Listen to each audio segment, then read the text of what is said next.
অভ্যন্তরীণকালীন সরকার তাদের যতক্ষণ সময় লাগে সংস্কার করার জন্য তারা নেও, কিন্তু তাদের রোডম্যাপ দিতে হবে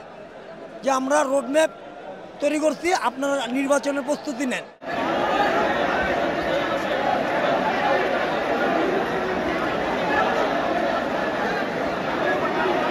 আজকে এত লোকের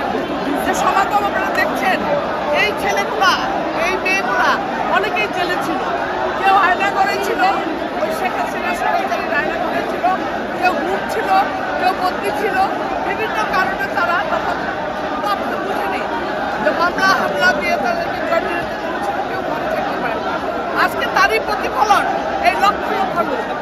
এবং প্রমাণিত হয়েছে শহীদ জিয়াই বাংলাদেশের একমাত্র স্বাধীনতার ঘোষক এবং বেগম খালেদা জিয়া তারেক রহমানের বাংলাদেশের একমাত্র যদি শাসন করতে হয়, দেশ সত্যিকারের গণতন্ত্র ফিরিয়ে আনতে হয়, তাদেরই প্রয়োজন। এটা দেশের মানুষদের আমরা জানি আগের রোডম্যাপ এখনো হয়নি, যখন হবে তখন আলোচনার মাধ্যমে আপনারা আমাদের লিডারদের কাছে, আমাদের যারা সিনিয়র লিডার তাদের কাছে নির্বাচনের প্রত্যাশা আমাদের এটুকুই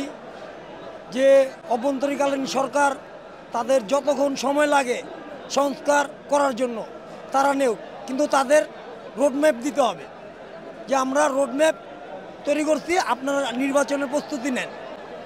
এটা অভ্যন্তরীণ সরকারেরই পুরোপুরি দায়িত্ব, এটার ভিতরে আমাদের কোনো